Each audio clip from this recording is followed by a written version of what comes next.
Hello everybody, thank you for joining us today. Have you ever had problems or issues when you're creating a blonde root touch-up?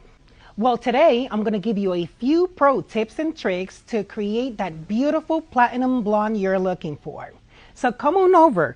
My name is Luis Rodriguez. I'm an Ulta Beauty Design Team Artist, and we're here in Allentown, Pennsylvania, and this is my beautiful model, Sandra.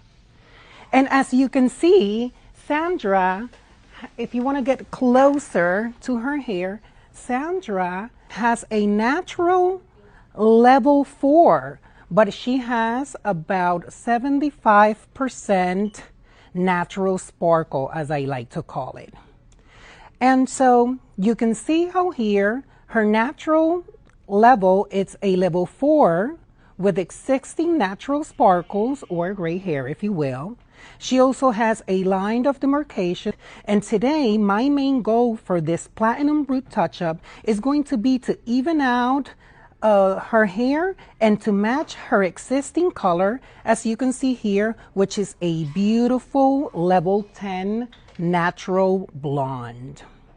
And so what we're going to start doing, one of the first tips that I want to give you guys is that sectioning, sometimes people overlook it, but it's very important because it helps with control and with speed. So let's go ahead and section her hair into 4 standard quadrants. My formula for this platinum root touch-up is going to be Wella Blondour with 20 volume developer and a 1:2 mixing ratio. As you can see here, this is going to give me that creamy consistency, perfect to apply at her root, and it's going to give her a nice pure blonde. What I love about using the 20 volume developer with my formula is that it's going to give me a controlled lift. So now we're going to begin our application. Notice how I am applying the lightener, saturating the regrowth, and not going over the areas that have been pre-lightened previously.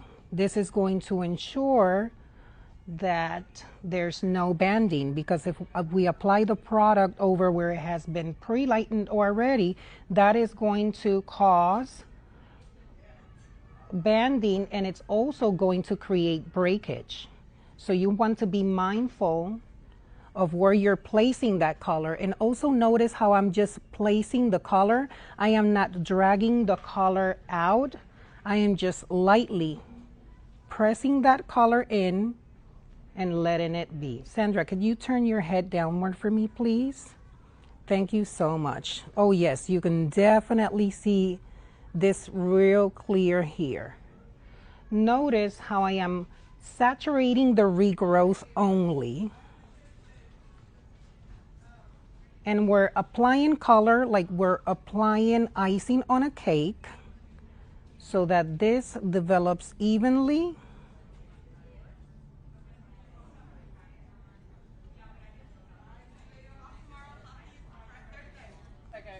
Overlapping the liner will create breakage. So you want to be mindful and you want to be very careful when you're applying the lightener.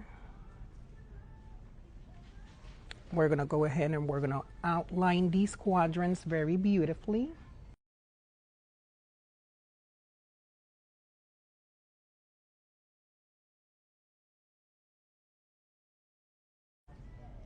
Okay. Always apply where the hair is darkest or stronger first. For example, I will start my application around the top back, because on the top back of her hair is where it's usually the darkest. Now, as you can see here, I am going to subdivide the hair using you can get a little closer maybe.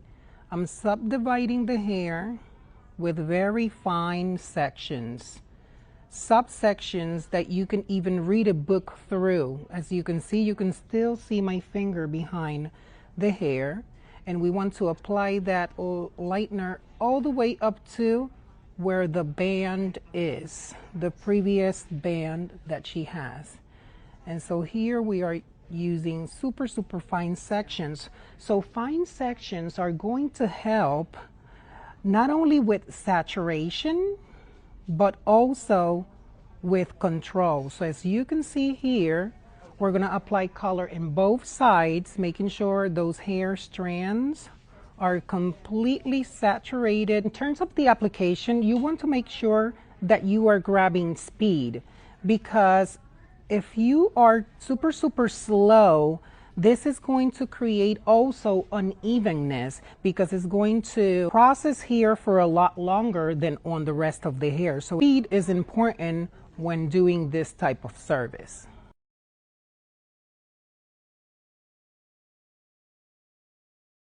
When we're applying the lightener on the scalp, we should not go higher than 20 volume. We can definitely use a 6 volume developer, 10 volume developer, and up to 20 volume developer at the regrowth. We should not be exceeding 20 volume developer around the scalp. Saturation is key when it comes to doing a bleach root touch-up or a platinum root touch-up, because saturation is what is going to ensure the amount of lift. So if the saturation is inconsistent, therefore the level of lightness is going to be inconsistent as well. And so as you can see here, I am using very fine sections, grabbing enough product that I can saturate those hair strands fully in an even way. So that means that the product is distributed evenly. Just like when you apply foundation, you know, sometimes we apply foundation to our clients, and if you press in the foundation, it's going to have more coverage. Now, the minute that you start smearing those products back and forth, it's when you start creating that uneven surface, and it's not going to look like a clean canvas. Same thing with your lightener. You have to apply the lightener in a way that everything is distributed evenly, and the same amount from root all the way to where the blonde, her existing color starts or begins. The hair, it's finer around the perimeter, and this is where you want to be mindful and place the color on those weaker areas at the very end. This is why we're working in the back. Usually the back of the hair is stronger and it's fuller and it's more dense, so it's more resistant. Precision, timing, and saturation are going to be the key elements to have the perfect platinum blonde root touch-up. As you can see here, now we are in the front quadrants, and we're continuing with very fine sections, so fine that you can read a book through. And now we are pushing that hair away from the face, because at the end of this service, you want the client to feel comfortable and not have either hair or lightener around the perimeter or outside the hairline. So this is another great tip, not only for speed, but also for the client to be comfortable. And so we're saturating only the regrowth, not overlapping in the areas where she's been pre-lightened before. This is super important, because that can cause breakage. I now went and mixed a new batch of lightener, because you want to make sure that the lightener is nice and fresh and that it hasn't lost its potency. You know, the lightener, once you mix it and you start working with it, I would say it lives at its best around the first 20 to 25 minutes. So I would recommend every 20 to 25 minutes you can mix the new batch of lightener, so that the hair also lifts evenly as well. All of these things together is what's going to help to be successful when doing this type of service. Also, I truly encourage all of my guests to reschedule their next appointment within 4 to 6 weeks, especially for this type of service, because that is also going to create a great environment that is going to prevent banding. And one of the reasons that banding happens when they don't book their appointments in a timely manner is that the hair, as it grows, is going to grow outside of her scalp, right? So the further down that hair that hasn't been colored is going to have less heat from her scalp, from her body heat. And so body heat is an accelerator for the lightener to work at its best. Now, mind you, the Wella Blondor does not recommend to be put under heat.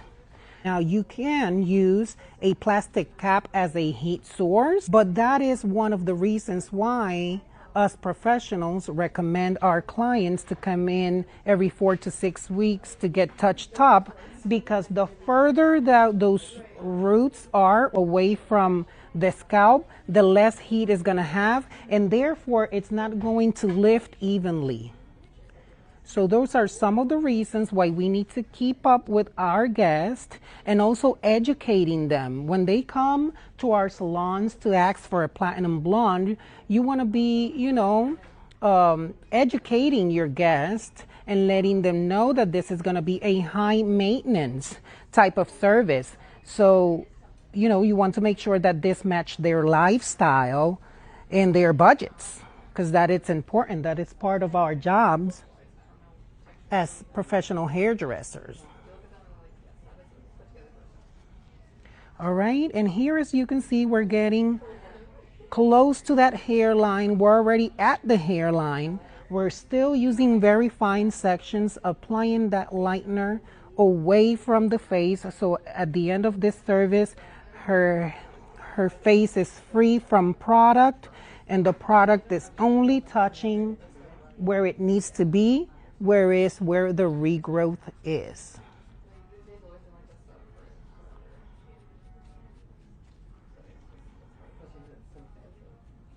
All righty, and we're doing fantastic. So now we're going to lay this hair downwards a little bit. Make sure that it airs out. So this is what I like to do. This is one of my personal tips and tricks.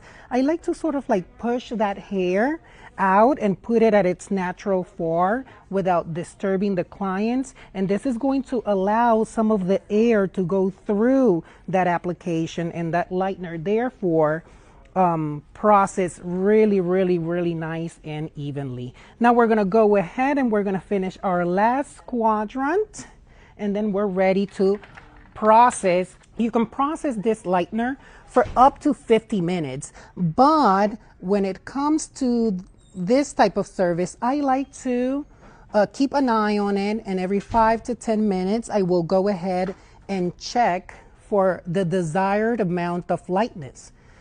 Because if it doesn't have to be there 50 minutes, then, you can rinse it before. What we're really looking for here is for a light pale yellow. We're looking for pale yellow for this service. Okay, so when we see that she has a pale yellow, that is when we're going to go ahead and remove that lightener.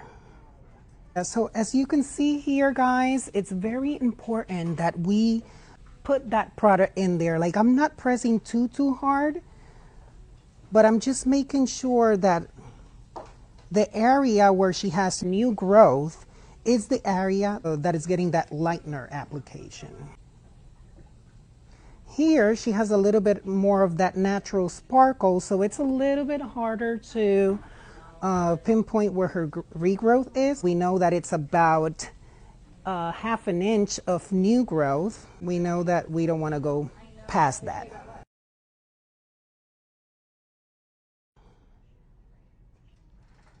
We're going to let her process, and I'm going to keep an eye on it every 5 minutes. And what we're looking for here, it's for a pale yellow, not white. We're looking for pale yellow, all right? I'm going to be using this plastic cap. This is going to increase the level of warmth around her scalp, and it's going to give you that nice, beautiful blonde, right? But sometimes what happens is that when you put the cap onto their hair, because of her length, all of this is going to be like squeezing and smushing the rest of the hair. So the hot tip today is going to be, you're going to grab your plastic cap and you're going to go ahead and you're going to cut the top like this. What I love about this hack of creating an opening in your plastic cap is that, as you can see here, her hair is going to be freely outside. You know, most of the time, if this didn't have this opening, this hair would have been squeezing and smushed into the lightener, and that can also create breakage or unevenness. So this is one of the hacks that I really, really like because of this specific purpose. So while she's processing, I've been checking the hair every 5 minutes, and what we're looking for is for a pale yellow blonde. And as you can see right here, she's already a pale yellow in the back, and we already also checked the front, as you can see right here, and everything is even. So now she's ready to go to the shampoo bowl and have this rinsed out and shampooed out.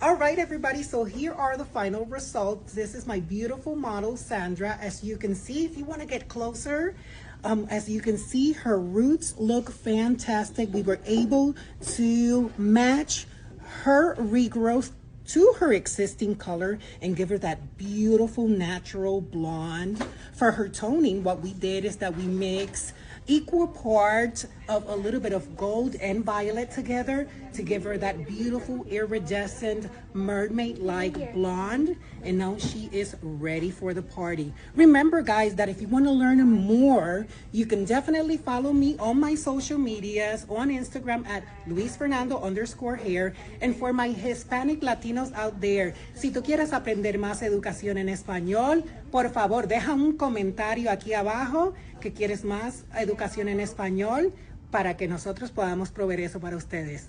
All right, guys, and that's it. I hope you guys love it. Until next time, bye.